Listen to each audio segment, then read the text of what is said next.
요한복음 17장 24절부터입니다. 이 주어 목적어 서술어를 이제 알면 좀 쉬운 게, 이제 우리가 문장이 짧을 때는 그냥 주어 목적어 서술을 잘 몰라도 조금 쉬워요. 근데 문장이 길면 막 무슨 말 하는지 모르겠고 막 헷갈려요. 그래서 주어 목적어 서술을 알면 문장이 길어도 아주 단순하게 핵심을 딱 잡을 수가 있습니다. 그 요한복음 같은 경우도 길죠. 에베소서도 아주 길고. 그래서 오늘 24절에 보시면은 아버지여 이렇게 불렀죠. 네. 그다음에 내게 주신 자도 나 있는 곳에 나와 함께 있어 아버지께서 창세 전부터 나를 사랑하심으로 내게 주신 나의 영광을 저희로 보게 하시기를 원하나이다. 길어가지고 무슨 말 하는지 잘 모르겠단 말입니다.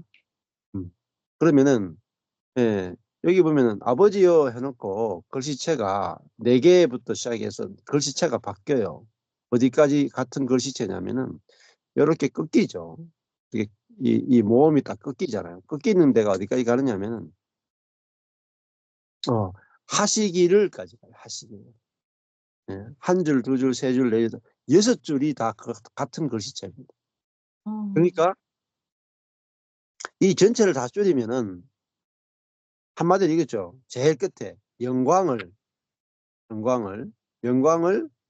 보게 하시기를, 그러니까 제일 끝에가 하시기를 그죠. 보게 하시기를 원하옵나이다. 보게 하시기를이 뭐냐? 목적어예요. 보게 하시기를. 예? 원하옵나이다. 스스로예요. 스스로. 예. 그러니까 요한복음 17장 24절은 한마디로 이거죠. 보게 하시기를 원하옵나이다. 이렇게 딱 요약이 되는 거죠. 예. 이렇게 딱 정리했잖아요. 목적어. 보게 하시기를 원합니다. 누가? 저희로. 무엇을? 영광을. 누구의? 나의 영광. 내게 주신. 그죠? 나의 영광. 나의 예수님의 영광. 영광. 그죠? 예수님의 영광을 음. 누구에게 주냐면 예수에게 주신, 예수님에게 주신 예수의 영광을 제자들이 보게 하시기를 원하옵나이다. 이렇게 딱 말입니다. 자, 근데 예수님에게 왜 줬느냐? 나를 사랑하심으로 내게 주셨다는. 언제부터? 창세 전부터. 누가? 아버지께서. 아버지께서 창세 전부터 나를 사랑하심으로. 그러니까 하나님의 사랑은 창세 전부터 예수 그리스도를 사랑했고, 그래서 영광을 줬단 말입니다. 영광을. 자, 그 영광은 결국은 이제 그 부활과 승천이에요. 승천, 부활 승천. 아버지의 영광에 참여하는 거예요. 그죠? 자, 그러니까 뭘 보게 하시기를 원하느냐? 예수의 영광을 보게 하시기를 원한다. 근데 예수의 영광을 보려면은 어떻게 보는가? 어떻게 보는가? 함께 있어. 제가 지금 뒤에서부터 쫙 올라가고 있어요. 뒤에서부터.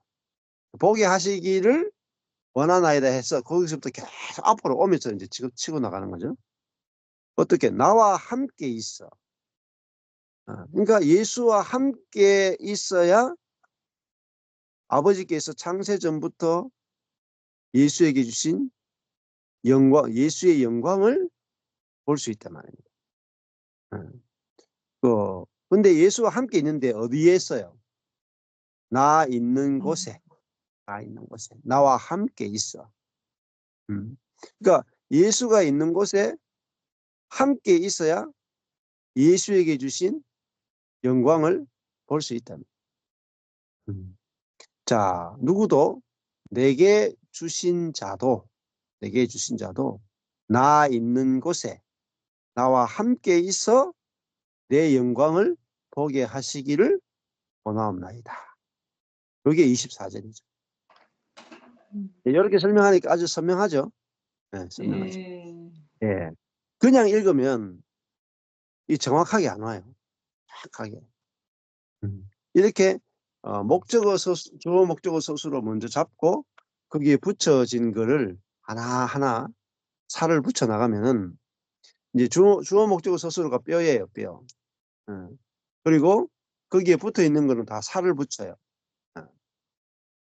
그러면은 이제 피부까지 딱 붙이면 사람이 딱 나오는 것처럼 그렇게 이제 성경이 기록되어 있습니다.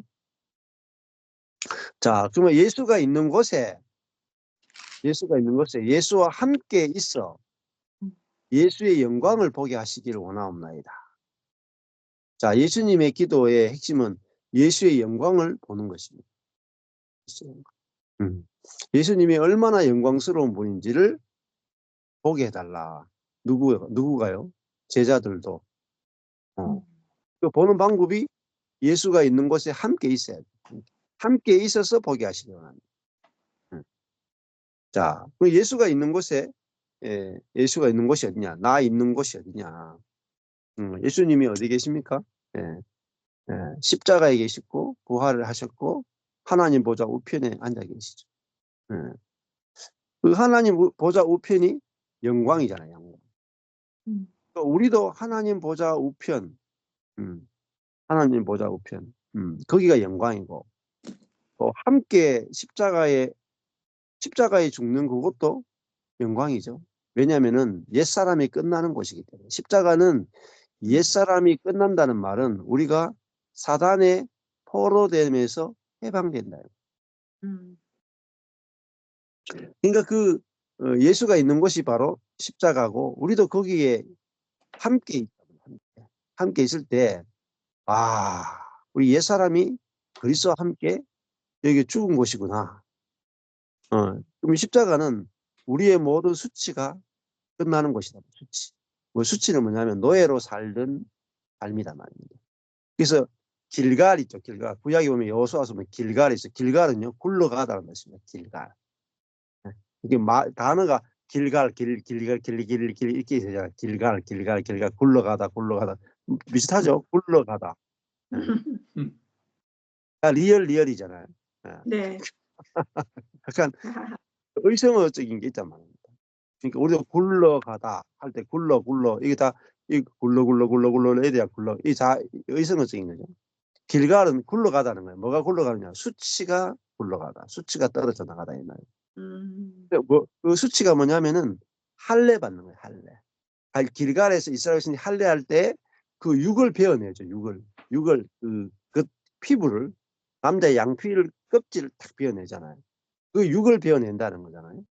그게 육이 뭐냐? 수치예요. 수치. 부끄러움이란 말이에요. 그 육이 뭐냐면 우리가 사단에 노예된 거라. 그 노예라는 것이 얼마나 수치예요. 옛날에 쌍놈 하는 게 조선시대 때는 수치였단 말이에요. 수치. 네? 네 양반이가 쌍놈이가 쌍놈이다. 수치스럽다. 이 자유인이가 노예가 그러면 노예입니다. 수치스럽단 말이에요. 그러니까 우리가 옛사람이라 하는 것은 철저하게 사단에 노예된 사람입니다. 그래서 사단이 이끄는 대로 살아가는 그것이 인간의 수치란 말입니다. 영광은 뭘까요? 사단에게 끌려가는 것이 아니라 하나님께 끌려가는 거죠. 하나님의 노예가 되는 것이 영광이고 사단의 노예가 되는 게 수치잖아요. 근데 그 사단의 노예된 수치가 어디서 끝나느냐? 십자가에서 끝난다. 예수님은 십자가에서 모든 인간의 사단의 노예된 그 수치를 끝내셨다. 그게 십자가네. 그게 길갈이죠. 길갈. 할례 받았다. 할례가 곧 십자가예요. 죽잖아요.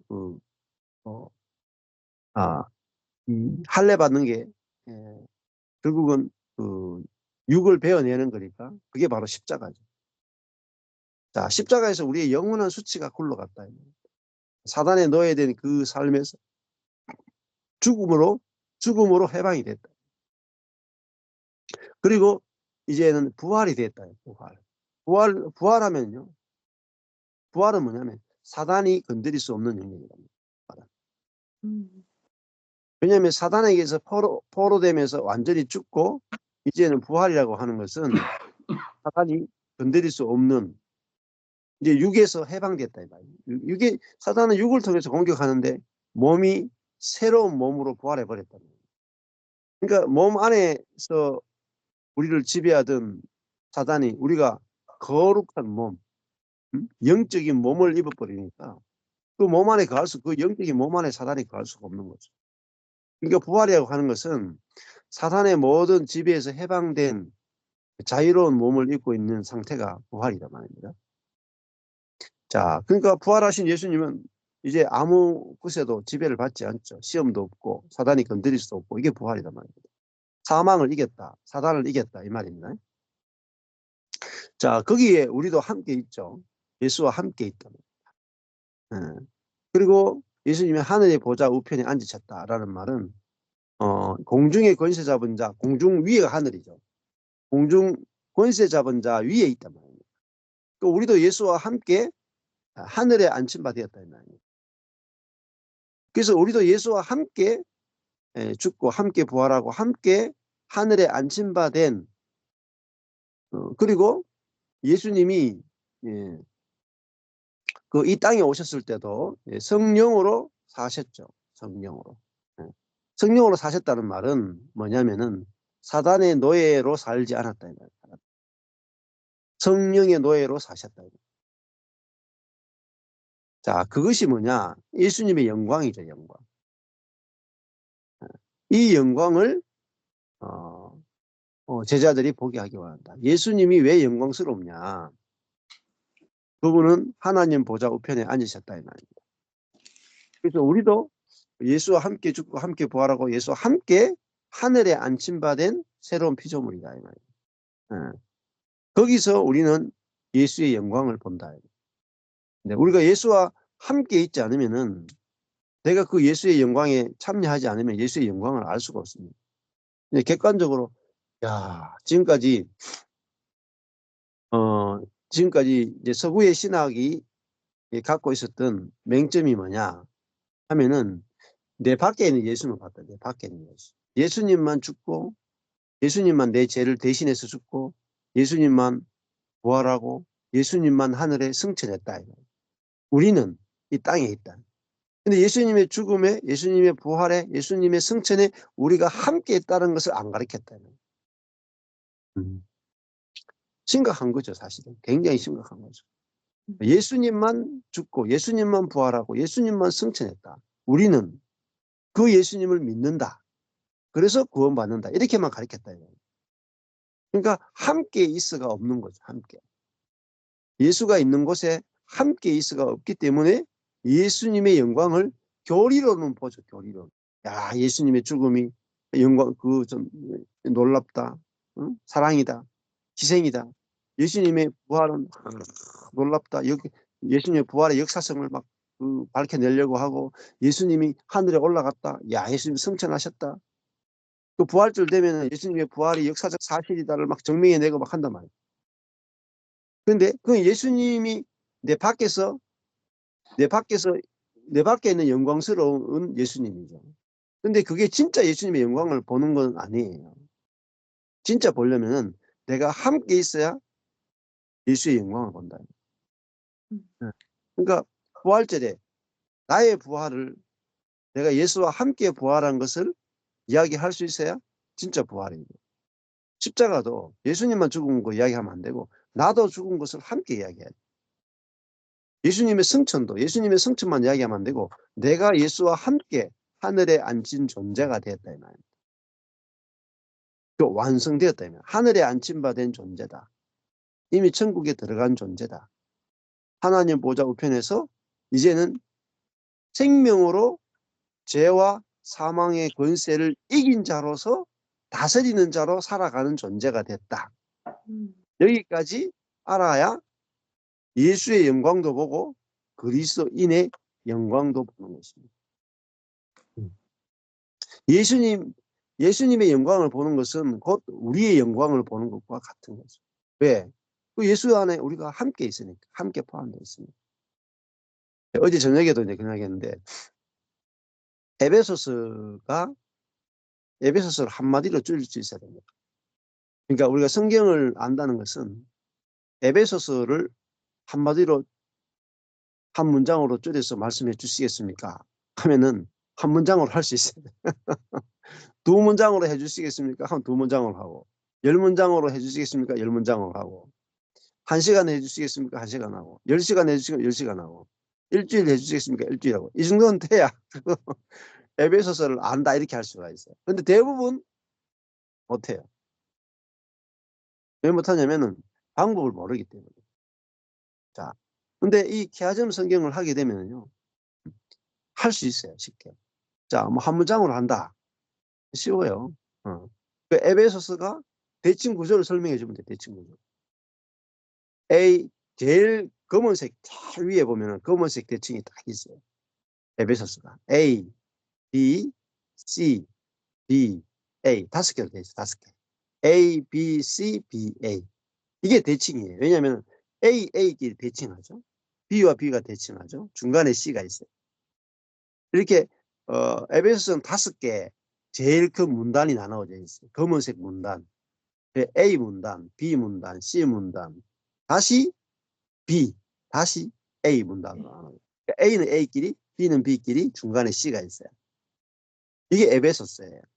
근데 앞에 인사말, 끝에 인사말, 항상 바울은 인사말에 은혜와 평강을 시작해요. 은혜로 마쳐요. 은혜로 시작해서 은혜로 마치는 게 바울 서신의 핵심이에요. 그 다음에 그 은혜가 뭐냐? 그러니까 은혜로 시작해서 은혜로 마치는데 그 은혜가 뭐냐? 여기 가면 은혜가 나타나요. 여기서 말했던 은혜가 여기 나타나. 응? 여기서 말했던 은혜가 여기 은혜가 나타난다니까요. 그 중간에 뭐냐? 중간에 찬양이에요. 찬양. 찬양. 로마서도 똑같아요. 로마서도 거의 똑같아요. 구조가. 근데 여기 찬양이 나오거든요. 예.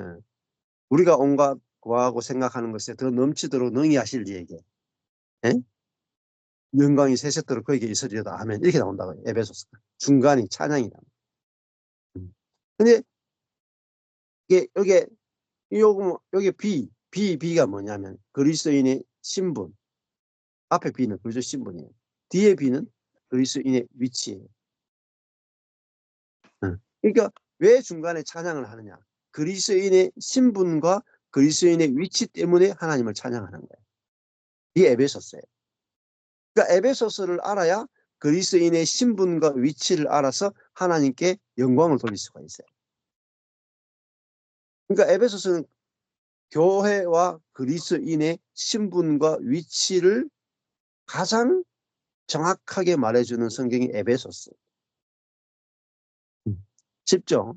네. 이렇게 설명할 수 있어야 에베소서 읽을 때 에베소서가 팡 뚫린다. 네. 자, 그러니까 대칭, 키아점 대칭이라 하는 게 중요하겠죠. 대칭을 모르면은 에베소서 전체가 한눈에 다 안 들어와요, 이렇게. 네, 에베소서가. 근데 이 5개로 탁 나눠지면 에베소서가 한 번에 싹 들어온단 말이에요. 아, 여기서 뭘 이야기하고 있고, 어떻게 이야기해서 어떻게 전개되는가 다 알잖아요. 자, 그러니까 에베소서에서 말하는 그리스도인의 신분, 지위, 예.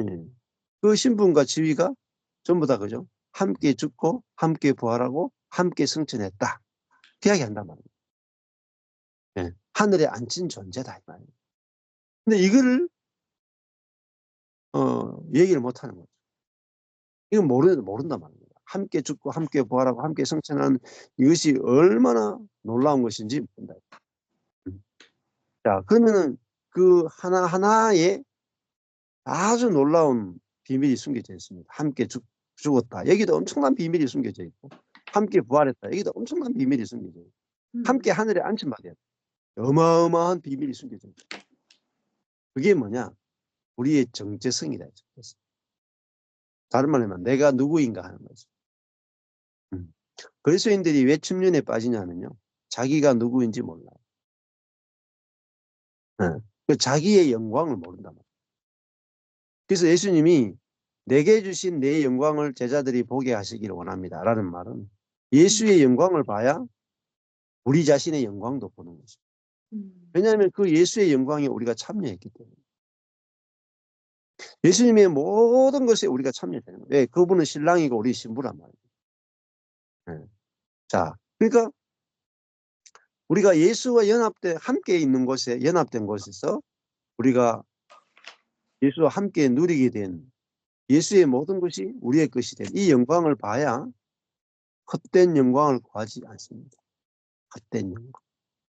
헛된 영광이 뭐겠어요? 하나님처럼 되고 싶은 영광. 높아지고 싶은 욕심이다. 욕심. 인간의 욕심 중에 가장 큰 욕심이 뭐냐?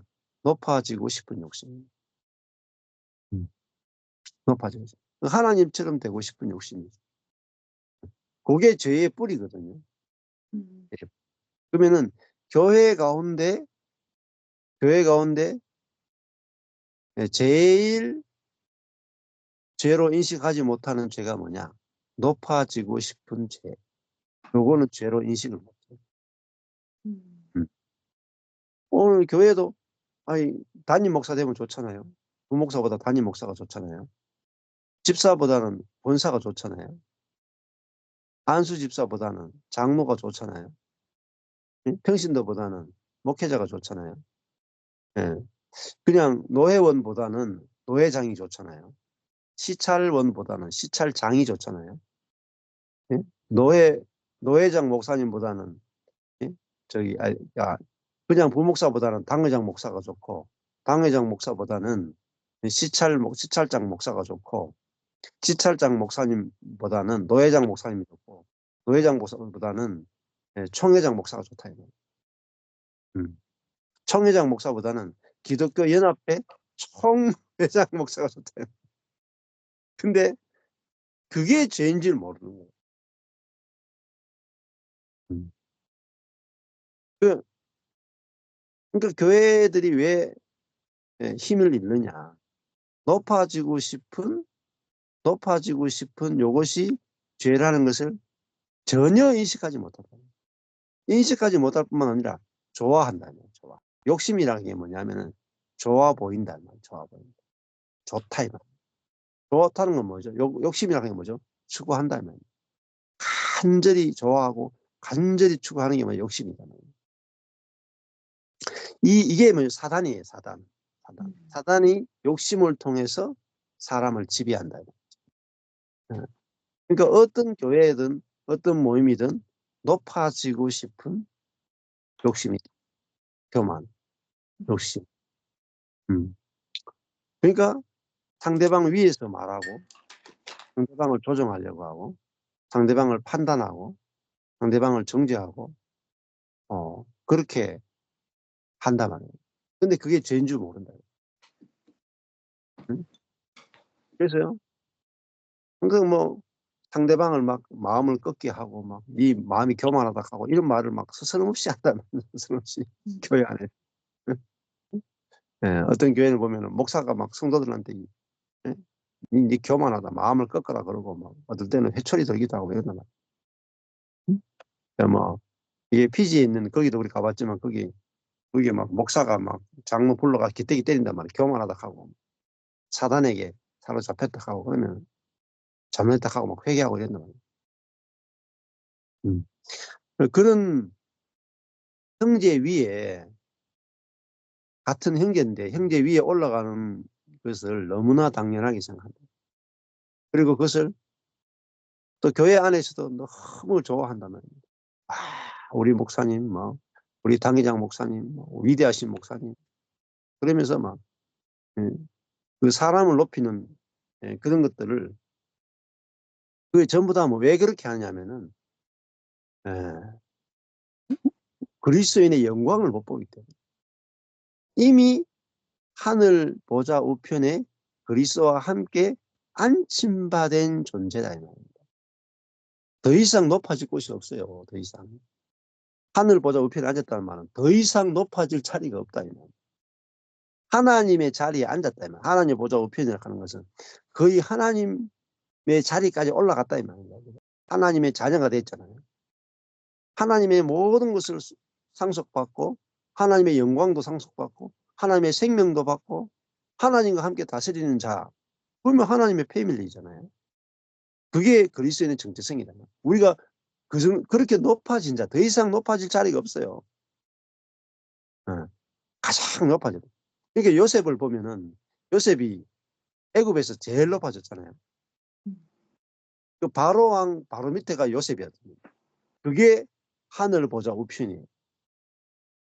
그러니까 바로 왕이 뭐라고 하냐면, 야, 내 가족 외에는 다 네가 내 대신 통치해라. 그리고 바로로 놀았단 말이에요. 그게 뭐냐? 우리의 위치랍니다. 그 총리의 자리가 우리의 하나님 보좌 우편이다. 하나님을 대리해서 바로 왕을 대신해서 모든 통치를 누가 하느냐? 요셉이 다 있다는 거예요. 우리가 하나님 보좌 우편에 앉았단 말은 우리가 그 위치에 있다는 거예요. 그 영광을 봐야 헛된 세상의 영광을 구하지 않는 것입니다.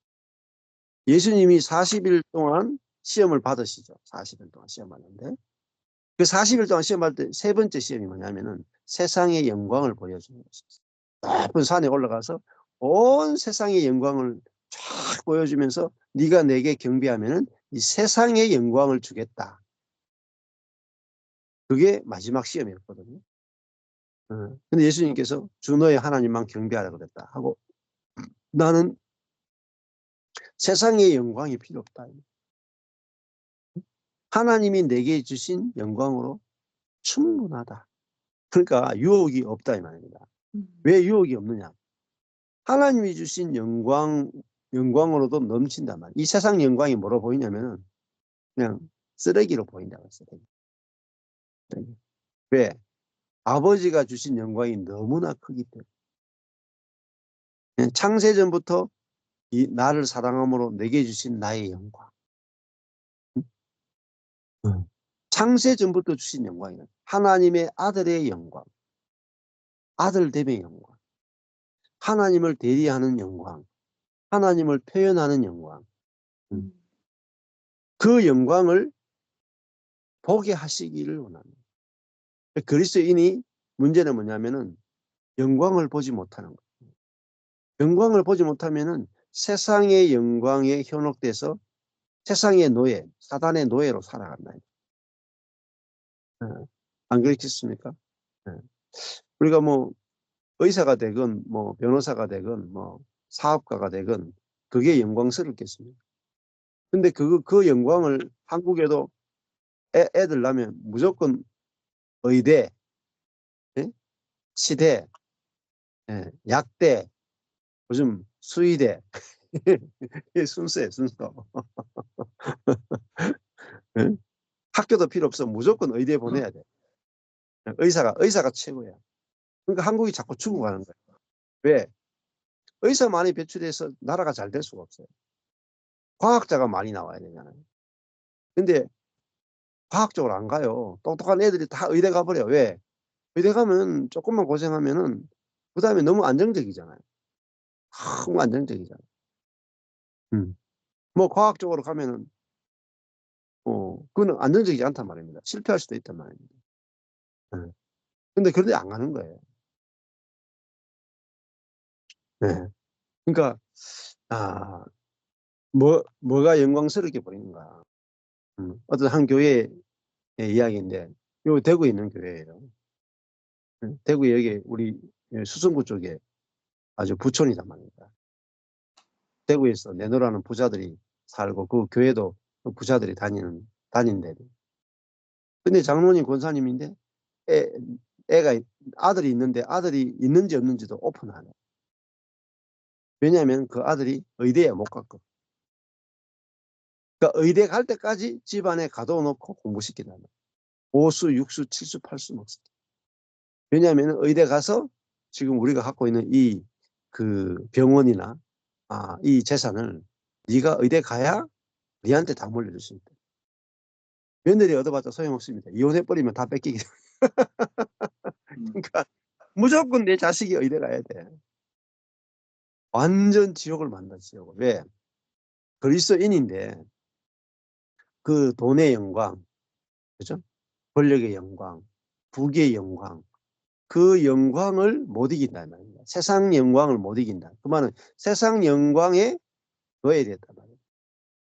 네. 왜 그 세상 영광을 못 이기냐면은 하나님이 우리에게 주신 영광을 못 보기. 예. 그 영광은 영광으로 이길 수밖에 없어요. 영광을, 그 영광이 얼마나 좋은데, 영광이 얼마나 좋은 거예요. 이 영광이 다른 말로 하면 성공이잖아요. 성공, 영예, 부귀, 예, 이런 거잖아요. 이게 얼마나 좋은 겁니까? 성공, 영예, 인정, 예? 자랑. 어, 어. 이거, 근데 이것을 가지고 사단은 우리를 지배한다. 예수님의 세 번째 시험이 세상의 영광으로 사단도, 잘 보십시오. 사단도 자기 영광으로 영광을 보여줘서 지배한다 이 말이에요. 그죠? 자기 나라의 영광, 세상 영광을 보여줘서 사람들로 하여금 그 세상 영광에 경배하도록 만드는 거예요. 경배한다는 말이 뭐겠어요? 추구한다 이 말입니다. 세상 영광을 보여주고 그 세상 영광을 추구하고 거기에 굴복하게 만들어버립니다. 그것에 목숨을 걸도록 만들어버립니다. 그게 경배예요. 예수님은 그 세상 영광을 보고 경배하지 않았다는, 추구하지 않았다는, 절하지 않았다는, 오직 주 너의 하나님만 경배하라. 그래가지고 십자가 못 박혀 죽었다 이 말입니다. 성공한 게 아니라 쫄딱 망했다 이 말입니다. 망해도 그렇게 망할 수 없다 이 말입니다. 세상에서 부끄러운 자가 됐다. 가장 부끄러운 자가 됐다. 옷까지 다 벗겨가지고 십자가에 매달려서 세상에서 가장 부끄러운 인생이 됐다. 근데 하나님은 그를 지극히 높였어. 모든 이름 위에 뛰어난 이름을 주시고 그에게 하나님의 영광으로 옷 입혀 주셨다. 이게 복음이에요. 네. 그러니까 요한 1서에 보면 세상을 사랑하면 하나님의 사랑이 그 속에 있지 않다. 그런 말이다. 자, 그래서 그리스도인들이 어디 진짜 그 핍박이나 환란이나 전부 다 뭐죠? 네. 세상의 영광이 유혹하는 거예요. 세상의 영광. 그 세상 영광을 따라가면은 고생이 있어요. 고생한다.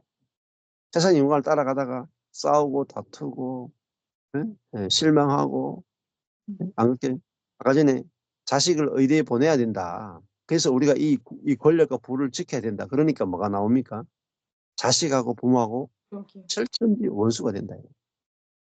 그러다가 애가 뒤집어지면요. 칼 들고 찔러 죽이는 거예요. 안 그렇겠어요? 그 아들이 의사가 돼야 된다고 하는 그 세상 영광을 경배하고 쫓아가다가 서로 미워해서 칼불이 난다 이 말이에요. 그게 사단이 지배하는 방식입니다. 그러니까 우리가 이 세상 영광에 대한 높아짐에 대한 성공에 대한 욕심이 없으면은 싸울 일이 없죠. 싸울 일이 없죠. 우리가 자녀를 볼 때 장애아로 태어나도 야 나는 네가 있는 것만 해도 영광스럽다. 어. 네가 장애인으로 또 뭐 살면 어때요? 정부에서 지원도 해주고 일도 안 해도 되고 그래 살면 되잖아요. 하나님만 알면 되잖아요. 하나님의 은혜만 알면 되잖아요. 그리고 장애인이 뭐 중요합니까? 장애라 하는 것은 육적인 장애일 뿐이죠. 영적으로는 장애가 하나도 없죠. 네. 자, 그래서 우리가 세상의 영광 그 때문에 다 사단에게 끌려갔다. 그러니까 처음에 뱀이 하와를 속일 때도 딴 거 없었어요. 선악과를 먹으면 하나님처럼 된다. 그 영광으로 속였단 말이에요. 영광으로. 그 선악과가 좋아 보이도록 만들었다. 좋아 보이도록. 좋아 보이도록. 세상이 좋아 보이도록. 하나님처럼 되는 거. 하나님처럼 높아지는 게 좋아 보이도록 만드니까 그대로 즉시로 놓아야 되었다. 선악과를 먹고. 선악과를 먹은 이유는요. 사단에게 놓아야 되는 삶이 펼쳐졌다. 그걸 뭐라고 말하냐면 영적 죽음이라고 합니다. 그리고 뭐 인간의 모든 불행이 그것을 통해서 들어왔다.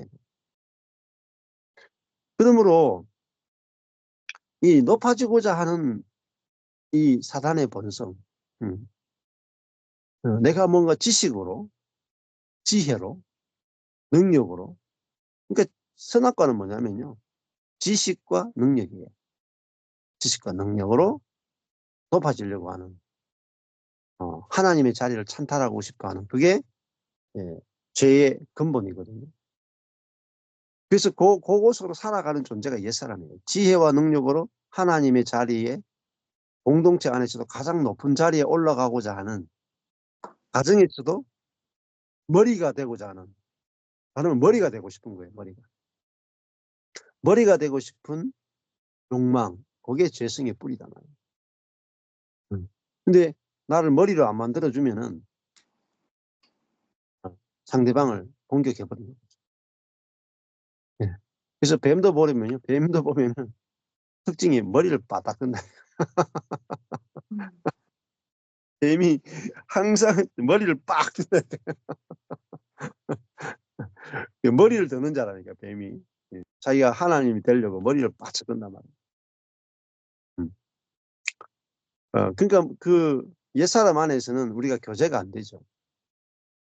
형제자매 간에 교제가 안 되죠. 그 옛사람은 자기가 주도권을 잡아야 되고, 자기가 머리가 돼야 되고, 자기가 해야 되기 때문에 하나가 안 된다. 자기가 꼬리가 되고자 하는 마음이 없다는 말이에요. 꼬리가 되고. 머리가 되고자 하는 마음밖에 없다. 그 꼬리가 될 수 있는 게 뭐냐? 영광이에요. 왜냐면 다 머리 되려고 하는 사람밖에 없는 세계에서 꼬리가 되려고 하는 사람 한 사람 나타나면 영광스럽죠. 왜? 거룩하잖아요. 구별됐잖아요. 다 머리 되려고 하는 세계에서 나는 꼬리로 살겠다 하는 그 한 사람이 있으면 어떻게 되느냐? 응? 다 꼬리 따라가요. 왜냐면 아무도 전부 다 머리 되려고 하니까 아무도 자기를 따라주는 사람이 없는데 이 한 사람이 꼬리가 되려는 사람이 있으면 내가 이 사람이 있어야 내가 머리 될 수 있으니까 내가 이 사람 따라간다니까. 그 세계에서 꼬리가 주도권을 잡아버린다. 오히려. 음. 저 사람은 나와 다르구나.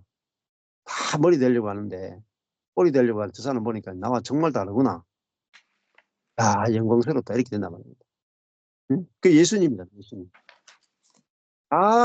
왕의 자리, 로마 황제의 자리에 올라서 세상을 구원하기를 원했단 말입니다. 이스라엘 백성들이 기다린 메시아도 다윗처럼 왕의 자리에 올라서 지배하는 왕을 기다렸단 말이에요. 예수님은 왕의 자리에 올라서 지배하는 메시아로 온 게 아니라 십자가에 달려서 벌거벗김 당하고 가시 면류관을 쓰고, 그죠? 이 갈대 지팡이를 들고 죽은 왕이다 말이에요. 그 그리스도가 영광스럽게 보여야 된다 말이에요. 그래서 뭐라고 하냐면은 내게 주신 나의 영광을 저희로 보게 하시기를 원하나요. 우리가 예수 그리스도를 보면서 이분이 로마 황제보다 더 영광스럽게 보여야 돼요. 영광스럽게. 그 로마 황제는 지만 높아졌잖아요. 지 혼자 왕이 돼가지고 모든 사람을 다 노예화 시켜버린 사람이에요. 그게 무슨 영광스럽겠습니까? 자기만 배부른 존재인데.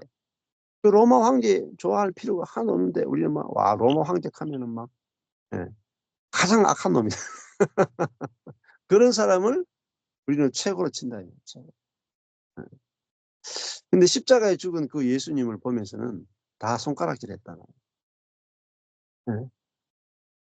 우리의 죄를 대신해서, 예? 옛사람을 대신해서 십자가의 죽음으로 옛사람을 다 처리해주는 그 예수로, 내 대신 죽는 그 예수로, 나를 포함해서 죽는 예수로 보지 못하고 자기 죄 때문에 죽는 예수로 봤단 말이에요. 자, 그러니까 그 예수님이 죽음이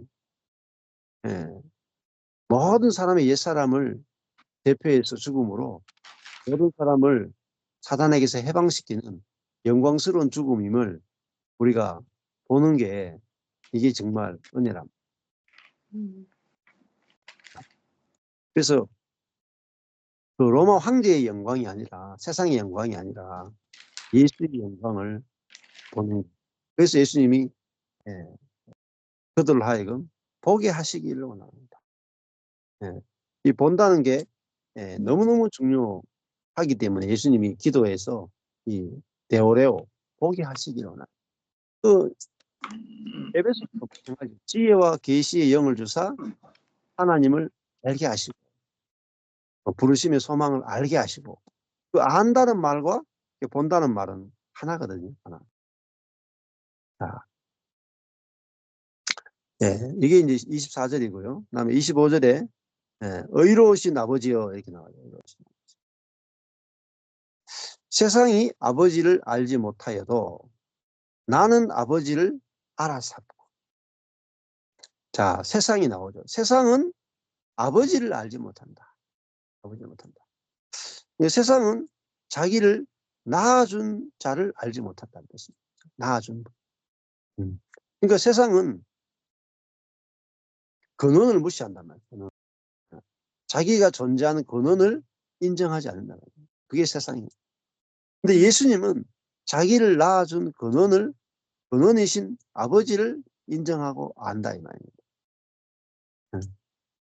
나는 누구로부터 왔는가? 아버지가 나를 지으셨다. 아버지가 나를 낳으셨다. 나는 아버지의 것이죠.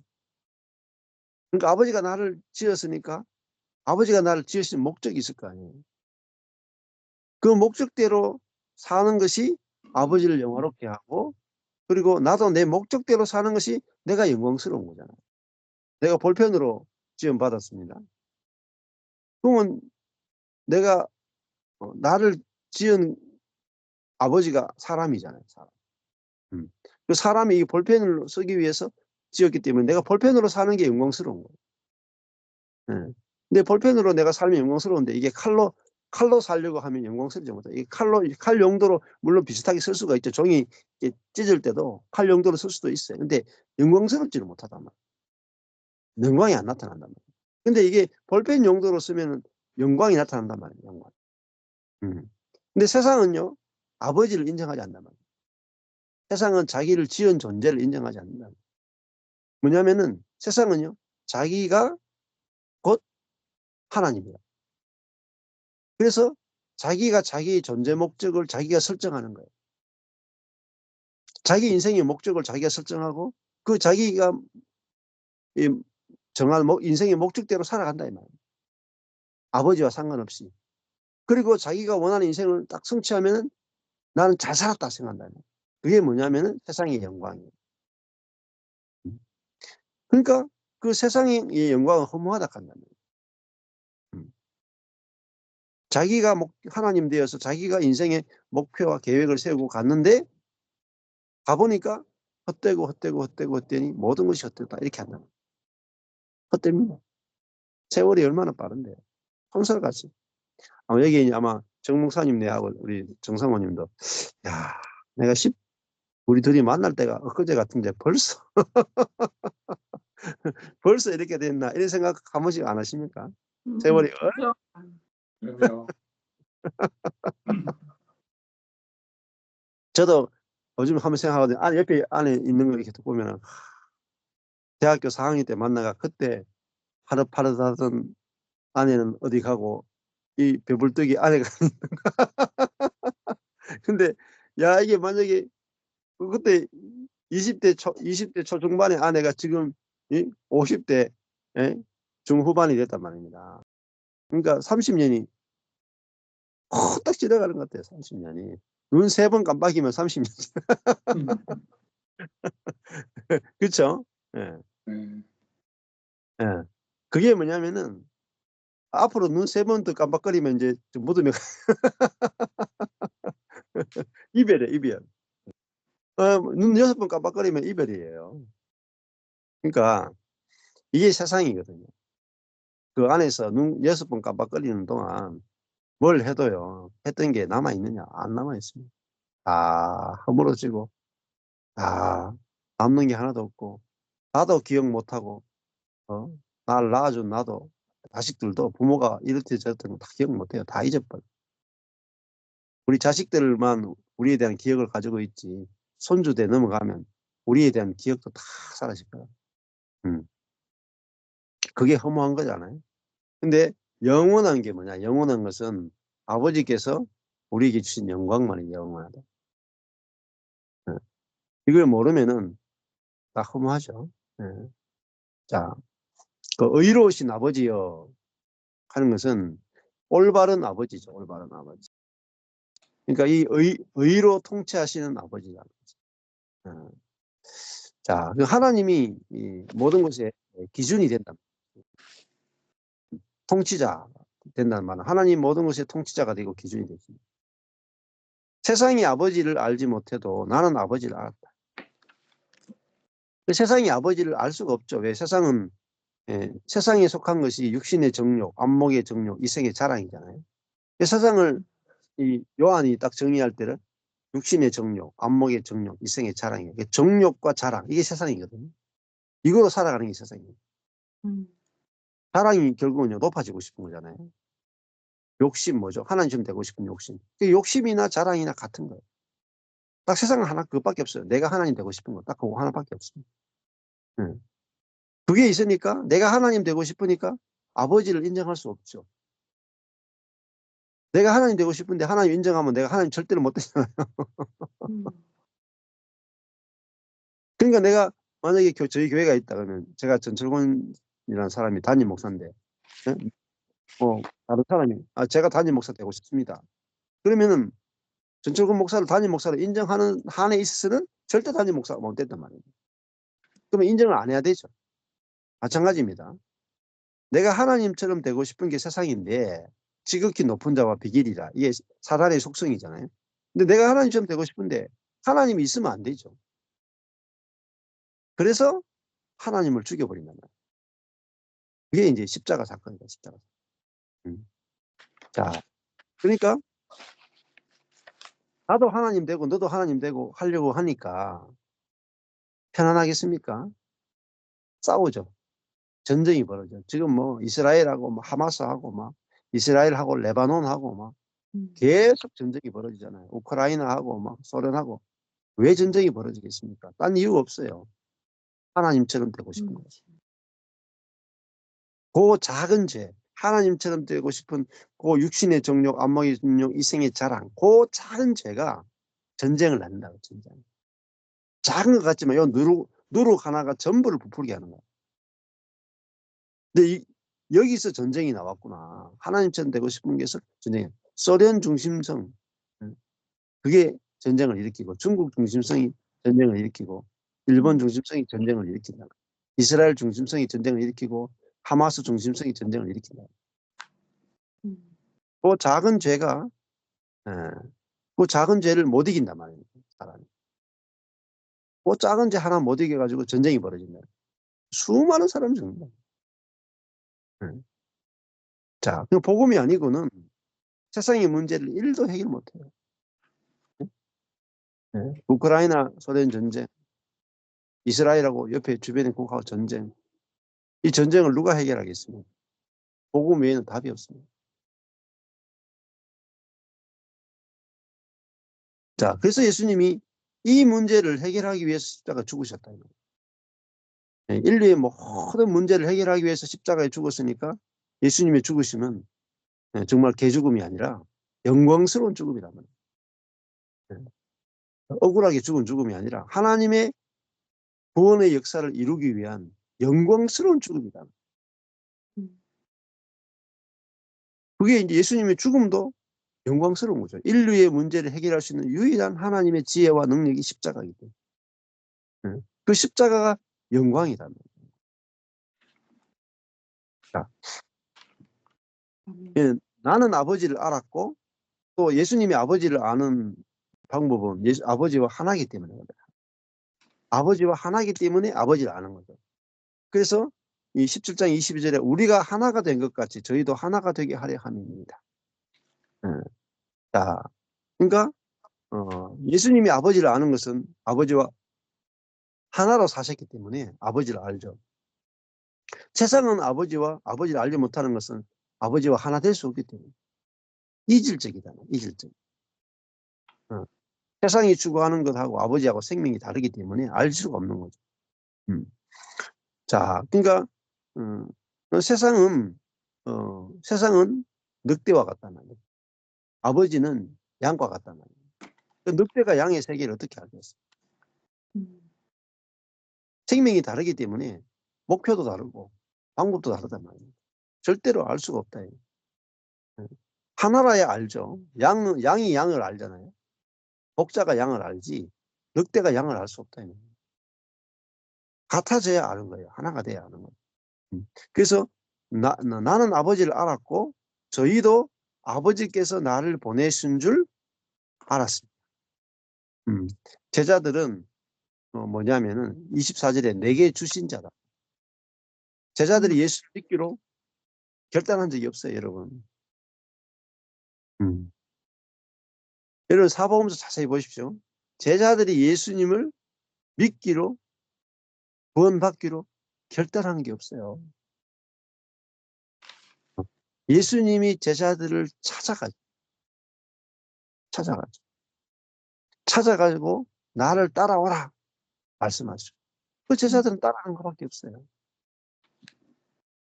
따라가다 보니까 예수님을 알게 되고 저절로 믿어지고 한 것밖에 없죠.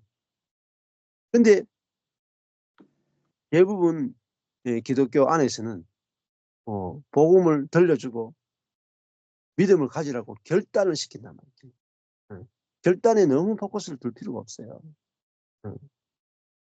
자, 내게 주신 자도 저희도 아버지께서 나를 보내신 것을 알았습니다. 여기 보면은 보내신 줄 할 때 줄이 초록색이잖아요. 여기서 아버지께서가 여기 보면 주어가 저희도 아버지께서 나를 보내신 줄 여기 다 목적어예요. 아버지께서 나를 보내신 것을 알았습니다. 저희도 알았습니다. 나도 아버지를 알았고 저희도 알았습니다. 저희는 뭘 알았냐? 아버지께서 예수를 보내셨다는 것을 알았다. 아버지가 예수를 보냈다 하면 예수님이 아버지 아들임을 알았단 말입니다. 어떻게 알았겠어요? 아버지께서 알게 했으니까 아는 거죠. 그들이 똑똑해서 안 게 아니고 계시해 주시니까 아는 거죠. 자, 그 다음에 26절에 내가 아버지의 이름을 저희에게 알게 하였고 나오죠. 자, 어떻게가 그 다음 절에 나오네요. 이렇게 연결시키는 게 되게 중요합니다. 성경을 보실 때 항상 25절은 26절과 24절에서 온 거고 25절은 26절과 연결이 되어 있습니다. 그래서 항상 앞뒤절을 연결시켜서 해석하는 게 굉장히 중요해요. 그러니까 제자들도 아버지께서 예수를 보내신 줄 알았는데 어떻게 알았느냐? 내가 아버지의 이름을 제자들에게 알게 하였다. 이게 그 놀이조인데 알게 하다가 그 놀이조인데 이게 계시하다는 계시하다. 예수가 아버지의 이름을 제자들에게 계시했기 때문에 제자들이 아버지를 알았다. 공부해서 안 게 아니에요. 설교 들어서 안 게 아니라고. 예수님이 아버지를 알게 한 거죠. 왜? 나를 본 자는 아버지를 보았다. 예수님이 자기 존재를 통해서 아버지의 생명과 아버지의 말씀과 아버지의 통치를 다 보여줬다 이 말입니다. 자, 그러니까 예수님이 제자에게 주어가요. 내가잖아요. 26절에 내가 알게 하였다. 이게 서술어예요. 알게 하였다고 서술어예요. 또 알게 하리니 이 서술어잖아요. 목적은 뭐냐면 이름을 누구의 이름? 아버지의 이름을 내가 주었고 아버지의 이름을 목적으로 스스로 알게 하였다가 스스로죠. 내가 아버지의 이름을 알게 하였고 알게 하리니. 그러니까 여기서 제자들은 자기들이 아는 게 아니고 예수가 알게 한다면 알게 하였고 알게 하리니. 왜냐하면 왜 예수님이 제자들에게 아버지의 이름을 알게 하였고 알게 하냐. 그리고 화살표가 되어 있죠. 이는 나를 사랑하신 나를 사랑하신 사랑이 그게 주어예요. 초록색 되어 있잖아요. 이가 하늘 색깔 되어 있잖아요. 하늘. 나를 사랑하신 사랑이 주어예요. 사랑이 음, 저희 안에 있고 나도 저희 안에 있게 하기 위해서 아버지의 이름을 알게 하였다. 아버지의 이름을 알게 한 이유가 뭐냐? 사랑이 저희 안에 있고 내가 저희 안에 있게 하기 위해서 아버지의 이름을 알겠다. 그러니까 제자들이 아버지를 알아야 예수님이 제자들 안에 있을 수 있는 거예요. 그리고 그 사랑이 아버지께서 나를 사랑하신 그 사랑이 저 제자들 안에 있으려면 아버지의 이름을 알게 해야 된단 말이에요. 그래서 예수님이 아버지의 이름을 제자들에게 알리신 목적은 하나님이 예수를 사랑하신 사랑이 제자들 안에 있게 하는 거예요. 그 말은 아들을 사랑하신 사랑이 제자들 안에 있다는 말은 곧 그 하나님이 예수를 사랑하신 그 사랑은 곧 우리를 사랑하신 사랑입니다. 우리를 사랑하신 사랑이 우리 안에 있고 예수도 우리 안에 있게 하기 위해서 아버지를 알겠다는 겁니다. 근데 아버지를 알릴 때 예수님은 자기 존재를 통해서 아버지의 말씀을 하고 아버지의 일을 하고 아버지의 생명을 보여주고 아버지의 뜻을 보여주고 아버지가 표현되도록 사셨다는 거예요. 그래서 예수님도 아버지가 어떻게 하시는가 보자 하고 사셨대요. 그러니까 예수님을 보면은 아버지가 일하시는 게 보여요. 아버지의 마음이, 아버지 뜻이 보인다. 그럼 그리스도인은 뭐죠? 그리스도인은 그리스도를 보여주는 거랍니다. 그리스도를 보여주는 존재이기 때문에 그리스도가 어떻게 하시는가 보자 이렇게 하는 거란 말입니다. 우리가 그리스도의 표현체이기 때문에. 그럴 때 예? 예. 그럴 때 우리를 보는 사람이 그리스도를 알게 되잖아요. 그죠? 예. 그게 이제 우리의 인생의 목적이다. 그리고 그들도 그들 안에 계신 그리스도를 보게 될 거랍니다. 우리를 통해서. 예. 그게 이제 요한복음 17장 전체 내용이라고 볼 수 있습니다. 여기까지 하겠습니다.